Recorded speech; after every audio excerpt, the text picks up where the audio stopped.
Hello students.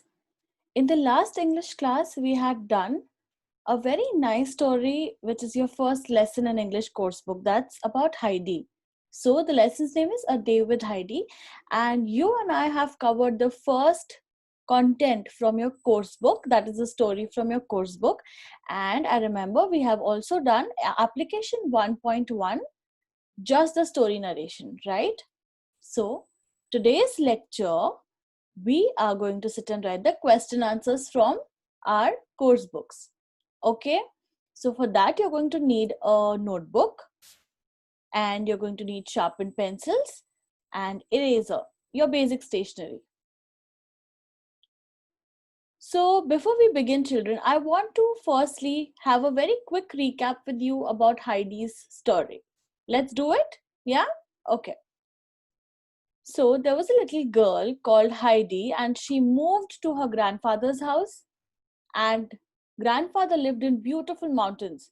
So one day grandfather asked her if she wanted to go to the mountains with the Peter. Now Peter is a best friend, as we all know. And Heidi, Peter and all the goats, they went up to the mountains, and Peter slept. Heidi was just sitting and gazing at everything. Then one naughtiest goat, whose name was Greenfinch, went to take a leap over the mountain, and Heidi saw. Heidi woke Peter up. Peter went and saved Greenfinch's life by holding the leg of Greenfinch, and all of them came down together. So this was just a small story. So recap of the story is done. Yes. Now what we are going to do is write question answers for the same thing. Okay. So I'm going to reflect something on your screen. And one trick that you can do is, I know that you might take your own sweet time to finish answers. That's fine. You need to press the stop button and press the play button again when you want to continue. All right, let's get to it.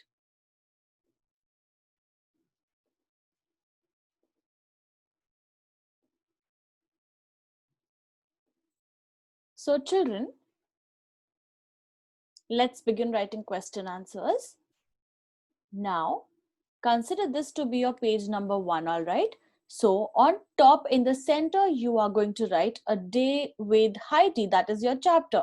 So all the words that I have written and I'm presenting in front of you, you are going to write the exact same thing in the exact same manner, all right? So you are going to write chapter 1, A Day with Heidi, in the center in the first line.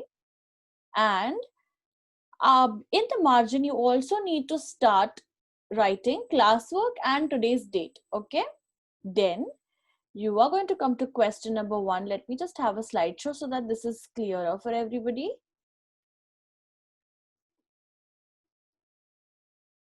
Okay, now children, when you see that there is certain gap, okay, after chapter, if you can see that there is gap right here, everywhere that there is gap, you will be leaving one line. Okay, this just ensures neatness. Again, let me remind you, where are you going to do this work? You are going to do this work in your English notebook. Okay, so let's start writing. Always we will begin writing the dictation words because we need to be thorough with the spellings. So let's start question number 1, that says dictation words.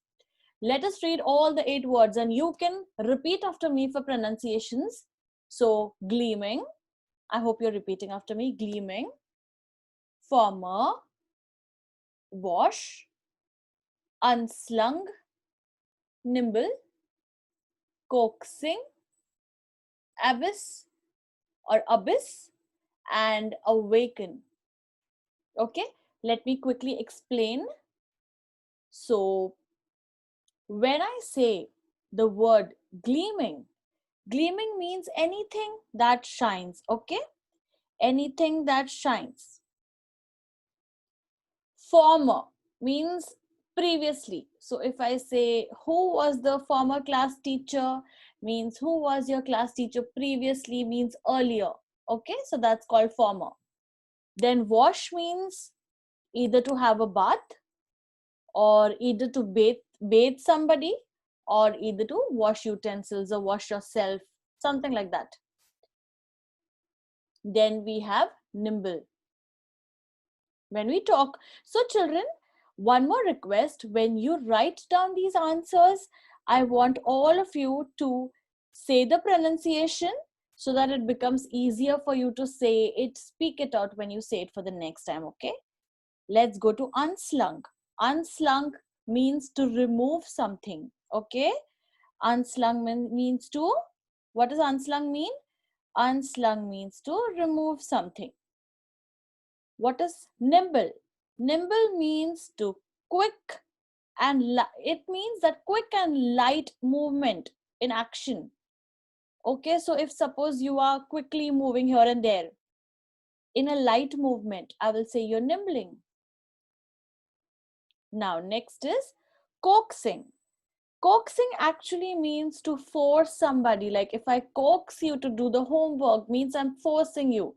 So coax is push or force. Okay. Then abyss. Abyss means the edge of something. So actually if you see an abyss, it looks very scary because it is the edge of the mountain and it's deep down below. You can see things there. So that's called abyss. Then awaken means to wake up. So I hope all the words are clearly explained to everybody. Now let's get to the question answer part. So you will first copy the dictation words, and remember students, if you need some more time, just pause the video, copy these words only one time, all right? And then later on you can start writing question answers. Remember, this is your video. You can take your own time, pause and play as and when you want to, all right? Just be careful that the handwriting should be really, really neat. All right, moving ahead, coming to question number 2. Answer the following questions. Course book, in the bracket I've written course book, page number 6, question number A. You all also have to write this. Why? Because when you open your notebook, you will understand that these questions have been taken from your course book, page number 6, question number A. Means in course book, we don't have space to write correct. Hence, we are using our notebooks to copy down the questions and answer.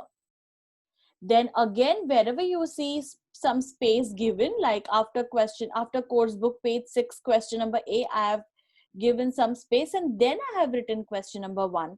Means you have to leave a line. All right. Question number 1, let me explain you what that means. Why couldn't Heidi imagine for a while where she was? This is from the scene, you remember when Heidi woke up in the morning and for a moment she didn't know where she was.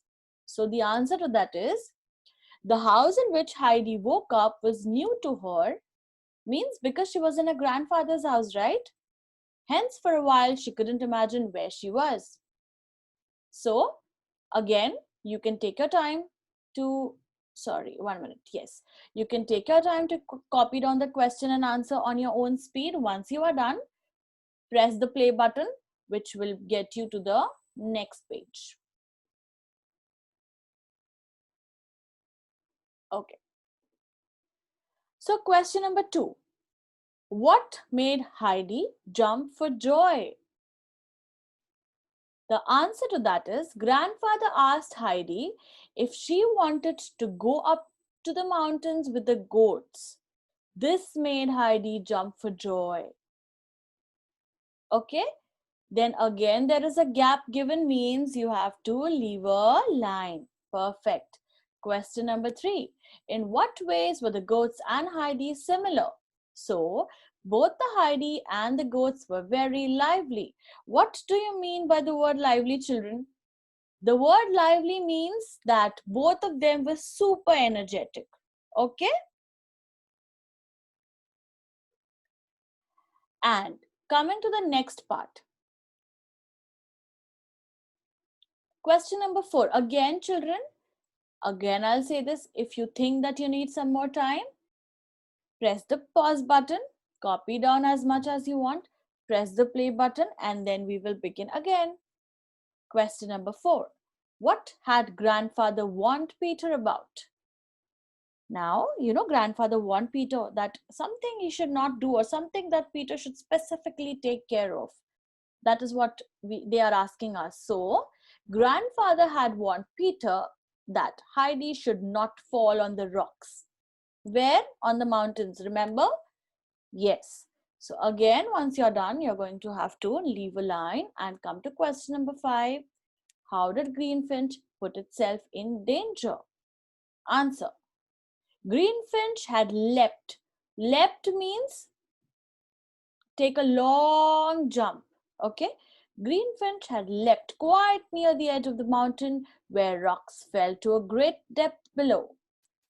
So means Greenfinch had taken a huge jump almost towards the edge of the mountain. So this is what you need to finish in today's task till answer number 5. Again, stop and play on your own terms, okay? Then moving ahead, we are only going to finish this much today, students. Okay, we are only finishing this much, and the remaining, there are still some more questions that we will finish in the next class, so no hurry. But for now, the target is writing the dictation words, all the 8 words, while learning the dictation words and understanding the phonics. Then writing all the 5 question answers.